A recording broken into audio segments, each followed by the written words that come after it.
कहानी की शुरुआत में हमें जॉय हू को दिखाया जाता है। उसके सामने एक अमेरिकी बैठा हुआ था जो उससे कह रहा था कि नेक्सस कॉरपोरेशन को बहुत ही जरूरी डाटा मिला है। अगर वो डाटा किसी भी हाल में मुझे ला करके दे दोगे तो मैं तुम्हारी मदद करने के लिए अपनी पूरी ताकत लगा दूंगा। अब यहाँ पर सीन कट करके हमें नेक्सस कॉरपोरेशन के कंट्रोल रूम को दिखाया जाता है। दरअसल नेक्सस कॉरपोरेशन के अंदर जो साइंटिस्ट है वो खास प्रकार के जानवरों के ऊपर एक्सपेरिमेंट कर रहे हैं और ऐसा माना जा रहा है कि इस एक्सपेरिमेंट से कुछ भी संभव हो सकता है। खैर अब यहाँ पर सीन कट करके हमें सातियान को दिखाया जाता है जो अपने बेटे को माउंट एवरेस्ट चढ़ने की ट्रेनिंग दे रही थी, लेकिन तभी गलती से रस्सी टूट जाती है और उसका बेटा नीचे गिरने लगता है। डरने वाली कोई बात नहीं थी क्योंकि ये सब एक प्रकार से झूठ था। खैर इसके बाद सातियान अपने बेटे को घर छोड़ करके नेक्सस में चली जाती है और यहाँ पर सातियान नेक्सस के बॉस को बताती है कि हम जो एक्सपेरिमेंट कर रहे हैं उसमें बहुत आगे जा चुके हैं। हमने जिस मशीन को बना करके तैयार किया है उसके अंदर हम पास्ट यानी कि भूतकाल में जा सकते हैं, लेकिन इस मशीन में हमने सिर्फ जानवरों को ही टेस्ट किया है। जानवर पास्ट में जाने के बाद सिर्फ 150 घंटा ही रुक पाता है। इसकी टाइमिंग को हमें बढ़ाना है और फिर हम इसे इंसानों के ऊपर भी ट्राई कर सकते हैं। सातियान के साथ उसकी एक छोटी सी टीम है जो उसके साथ काम करती है। खैर इसके बाद सातियान अपने काम को पूरा करने के बाद वो घर जाने लगती है,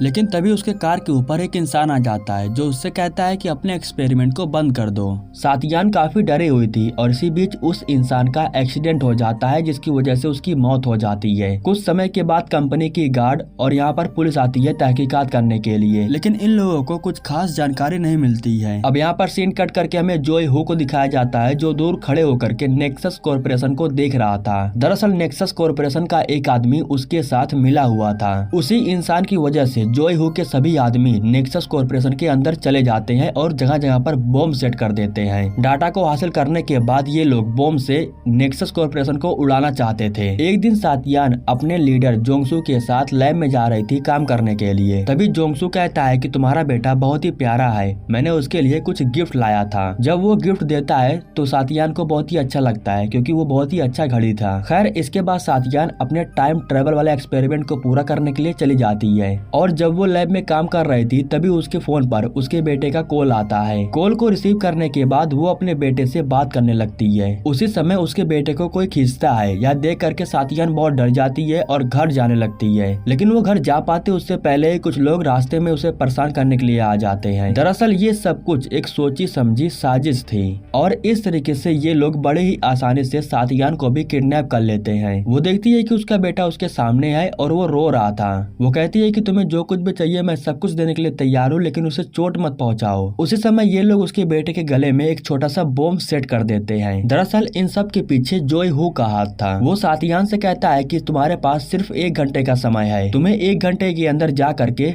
नेक्सस से टाइम ट्रेवल वाले डाटा को लेकर के आना होगा। अब इसके बाद सातियान भागते हुए नेक्सस कॉरपोरेशन में जाती है जहाँ पर वो देखती है कि सेकडोन जो कि उसके साथ में लैब में काम करता है। जॉय हू ने उसे जान से मार डाला है और उसकी आंखों को बाहर निकाल दिया है क्योंकि जिस कमरे में डाटा रखा हुआ है उस कमरे को खोलने के लिए उसकी आंख की भी जरूरत थी। इसके बाद वो जोंगसू के पास जाती है और उससे कहती है कि मुझे डाटा में कुछ काम करना है। इसके बाद जोंगसू जा करके अपनी आंखों को स्कैन करता है ताकि डाटा वाला जो कमरा था वो खुल जाए। इस कमरे को ओपन करने के लिए सातियान, सेकडोन और जोंगसू की आंखों की जरूरत पड़ती है। खैर जोंगसू ने अपना काम कर दिया था और सेकडोन का आंख उसके हाथ में था। अब इस तरीके से वो गेट को खोल देती है और अंदर जाने के बाद डाटा को कॉपी करने लगती है, लेकिन डाटा कॉपी होने में भी समय लगने वाला था। इधर हमें ग्वेन को दिखाया जाता है जो लैब में आने के बाद सेकडोन को पुकार रही थी। उसी समय बॉक्स के अंदर उसे खून दिखाई देता है और फिर उसे मालूम चलता है कि सेकडोन को किसी ने जान से मार दिया है। अब ये बात फौरन नेक्सस कॉरपोरेशन में फैल जाती है। फौरन चारों तरफ शील्ड लगा दिया जाता है ताकि वो इंसान बाहर न भाग पाए। कैमरे के जरिए इन्हें यह मालूम चल जाता है कि इसके पीछे सातियान का हाथ है। अब जोंगसू को भी मालूम चल चुका था कि उसके लैब के डाटा को कोई चुराने की कोशिश कर रहा है। टाइसन नाम का एक लड़का है जो सातियान के साथ लैब में काम करता है। डाटा को चोरी करता देख वो उसे रोकने लगता है और ठीक उसी समय इसी रूम के अंदर गन लेकर के गार्ड आ जाते हैं। इसी वजह से टाइसन और सातियान दोनों जाकर के छुप जाते हैं। सातियान कहती है कि मेरा बेटा खतरे में है, मुझे ये डाटा ले जाने दो, जिस वजह से टाइसन उसे जाने के लिए छोड़ देता है। अब गार्ड को भी मालूम चल गया था कि वो लिफ्ट के जरिए नीचे आ रही है, लेकिन लिफ्ट के अंदर उसके पास छोटा सा सामान था जिससे वो एक विस्फोटक बना देती है और इस तरीके से वो इन लोगों को चकमा दे करके फ्लोर से बाहर आ जाती है और वो यहाँ से बाहर निकलने के लिए उस जगह का इस्तेमाल करती है जहाँ से कचड़ों को फेंका जाता है। इसी बीच वो डाटा नीचे गिरने वाला वाला था, लेकिन सातियान उसे बचा लेती है। खैर अब इस तरीके से वो वहाँ से भाग जाती है और जोय हू के पास आती है। वो जैसे ही डाटा को लेकर के यहाँ पर आती है तो जोय हू के लोग डाटा को चेक करते हैं तो वो डाटा बिल्कुल सही था। अब जोय हू अपने मिशन में कामयाब हो चुका था, उसे डाटा मिल चुका था। वो उसके बेटे को छोड़ तो देता है लेकिन उसके गले में लगे हुए बम को नहीं निकालता है। और अब वो उस बम को फोड़ने के लिए एक बटन को दबाता है। जैसे ही वो बटन को दबाता है तो बम उसके गले में नहीं बल्कि नेक्सस कॉर्पोरेशन में फटती है और इस तरीके से कॉर्पोरेशन का जो ऊपर वाला हिस्सा था पूरी तरीके से ब्लास्ट हो गया था। लेकिन उसके बेटे के गले में अभी भी बम था और कुछ ही समय के बाद अचानक से उसका बेटा बेहोश हो जाता है। यह देख करके सातियान बहुत ज्यादा रोने लगती है। अब ये लोग उसके बेटे को छीन लेते हैं और सातियान से अलग कर देते हैं। दरअसल ये लोग कार में बैठाने के बाद सातियान को कहीं पर लेके जा रहे थे। उसी समय जोय हू कहता है कि तुम्हारा एक्सपेरिमेंट पूरा नहीं हुआ है, जा करके अपना एक्सपेरिमेंट पूरा करो और अपने बेटे को बचा लो। यह सुन करके सातियान समझ जाती है कि अब उसे क्या करना होगा। खैर मौका मिलते ही सातियान कार के गियर को चेंज कर देती है जिसकी वजह से इनका एक्सीडेंट हो जाता है। बुरी तरीके से एक्सीडेंट होने की वजह से कुछ लोग मारे जाते हैं लेकिन सातियान की जान बची हुई थी।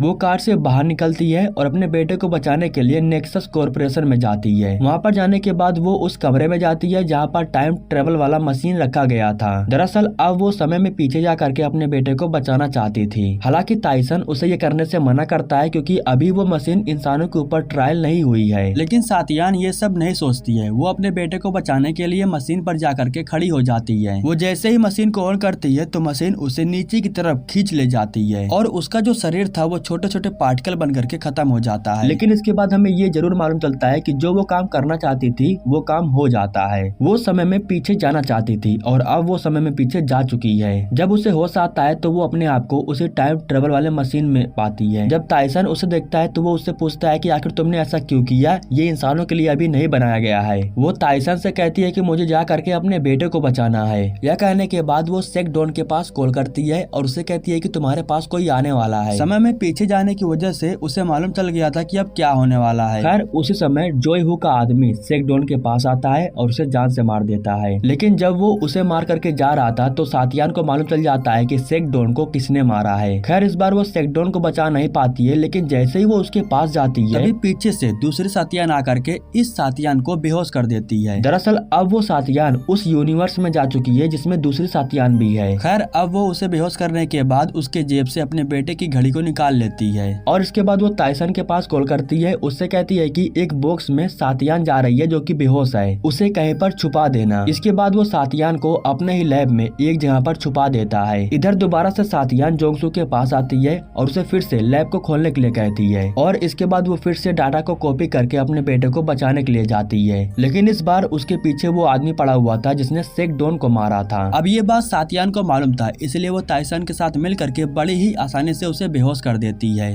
और उसके पास जो गन था उसे लेकर के अपने बेटे को बचाने के लिए जाती है। यहाँ पर वो टाइसन को यह भी बताती है कि इस बिल्डिंग में बम लगा हुआ है, यहाँ से सबको बाहर निकलने के लिए कह दो। इधर एक बार फिर से इन लोगों को मालूम चल जाता है कि सेक डॉन को किसी ने जान से मार दिया है। तभी टाइसन जोंगसू के पास आता है और कहता है कि बिल्डिंग को खाली करना पड़ेगा, यहाँ पर बम लगा हुआ है। इधर हमें सातियान को दिखाया जाता है जो डाटा को लेकर के जोय हू के पास आती है, लेकिन इस बार वो चालाकी करती है, वो उस डाटा को जोय हू को नहीं देती है। इसके बाद जोय हू उसके बेटे के गले में लगे बम को बाहर निकाल देता है। अब सातियान डाटा को नीचे रखने के बाद अपने बेटे को भेजने के लिए कहती है। बेटे को भेजने के बाद जोय हू उसे गन से मारने की कोशिश कर रहा था, लेकिन इस बार सातियान उससे एक कदम आगे थी। वो भी गन निकाल करके डाटा के ऊपर तान देती है। जोय हू के लिए वो डाटा बहुत ही इम्पोर्टेंट था, इसलिए वो कोई एक्शन नहीं लेता है। लेकिन चेक करने के बाद जब उसे मालूम चलता है कि इसके अंदर डाटा है ही नहीं तो उसे बहुत बुरा लगता है। इधर जोंगसू को भी मालूम चल जाता है कि सर्वर में से सिर्फ मॉड्यूल को निकाला गया है, डाटा को कॉपी नहीं किया गया है, जो कि इन लोगों के लिए बहुत ही अच्छी बात थी। खैर अब डाटा न मिलने की वजह से जोय हू अपने आदमियों के साथ सातियान के पीछे लगा हुआ था और वो इन सब को चकमा दे करके काफी दूर आगे निकल जाती है। अब यहाँ पर सीन कट करके हमें एक और सातियान को दिखाया जाता है जिसकी आंख उस टाइम ट्रेवल वाली मशीन में खुलती है। दरअसल उसने देख लिया था कि इस बार भी जोय हू गन से शूट करके उसके बेटे को जान से मार देता है। अब जो तीसरी वाली सातियान थी वो दूसरी वाले के पास कॉल करके उसके एड्रेस के बारे में पूछती है। वो कहती है कि अपना एड्रेस बताओ, तुम्हारे बेटे को उसने फिर से मार दिया है। खैर उसी समय दूसरी वाली सातियान के पास जोई हू आ जाता है और अब वो गन उठाने के बाद बस उसे शूट ही करने वाला था कि तभी यहीं पर तीसरी वाली सातियान अपनी कार लेकर के आ जाती है और जोई हू के कार से लड़ा देती है। लेकिन अभी भी हम देखते हैं कि जोई हू जिंदा था और वो सातियान के पीछे पड़ा हुआ था।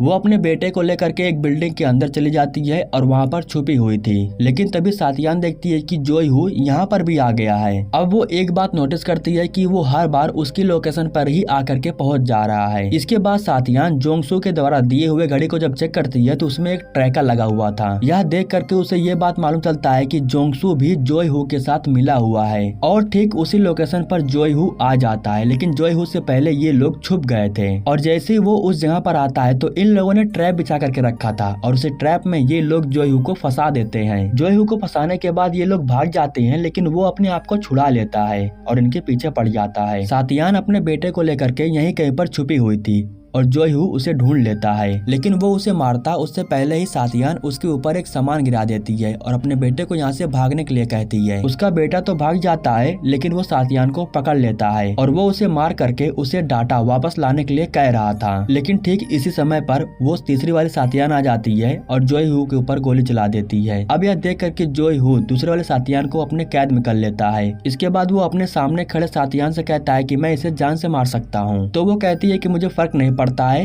वो मर भी गई तो मैं जिंदा रहूंगी। ये बात जोई हू को भी मालूम था, इसलिए वो मौका देख करके यहाँ से भाग निकलता है। इसके बाद जो सातियान थी वो फौरन जा करके अपने बेटे से मिलती है। इसी बीच वो ताइसन के पास कॉल करती है और उसे बताती है कि जोंगसू भी इस सब में मिला हुआ है। पहली वाली जो सातियान थी उसके साथ मिल करके जोंगसू डाटा को चोरी करने वाला था। लेकिन तभी यहाँ पर ताइसन आ जाता है और उससे पूछता है कि आखिर तुम ऐसा क्यों कर रहे हो। इसी बीच वो ताइसन को गन से शूट भी कर देता है और फिर कहता है कि इस एक्सपेरिमेंट को मैंने अपनी मेहनत से कंप्लीट किया था, लेकिन तुम लोग इसका क्रेडिट खुद ले रहे थे, इसलिए मैं जोई हू के साथ मिल गया था ताकि मैं नेक्सस कॉर्पोरेशन को पूरी तरीके से बर्बाद कर सकूं। उसी समय डाटा को लेने के लिए लैब के अंदर जोई हू भी आ जाता है। वो जोंगसू के पास जा करके उससे गन छीन लेता है और उसे कहता है कि अब तुम्हारी कोई जरूरत नहीं है, और यह कहने के बाद वो उसे शूट करके मार भी देता है। इसके बाद वो सातियान से कहता है कि मुझे एक्सपेरिमेंट को पूरा करने के लिए तुम्हारी जरूरत है। लेकिन तभी यहीं पर दूसरी वाली सातियान आ करके डाटा को नष्ट कर देती है, जिसकी वजह से जोई हू काफी गुस्सा हो जाता है और वो सातियान को मारने के लिए जा रहा था। लेकिन तभी ये दोनों साथ में मिल करके जोई हू को ही मार देते हैं और इस तरीके से जोई हू की भी मौत हो जाती है। लेकिन अब ये जो यूनिवर्स था इसमें कोई एक ही सातियान रह सकती थी, इसलिए जो सामने सातियान खड़ी थी वो पहली सातियान को मारने की कोशिश करती है। लेकिन तभी वो उसे धक्का दे करके यहाँ से भागने की कोशिश करती है। नीचे जाने के बाद वो फिर से सातियान को पकड़ लेती है और उसे रुकने के लिए कहती है। वो तीसरी वाले सातियान से कहती है कि जो इस यूनिवर्स में जिंदा है हमें उसे छोड़ना होगा, क्योंकि उसके अलावा इस यूनिवर्स में और कोई जिंदा नहीं रह सकता है। यह कहने के बाद ये लोग आपस में ही अपने आप को ही गोली मार करके मर जाते हैं और इस तरीके से जो पहली वाले सातियान थी वो इसी यूनिवर्स में ही रह जाती है। अब वो अपने बेटे के साथ काफी खुश थी और इसी के साथ ये कहानी यहीं पर समाप्त हो जाती है। दोस्तों, हमारे YouTube चैनल को सब्सक्राइब करने के लिए आप लोगों को दिल से शुक्रिया।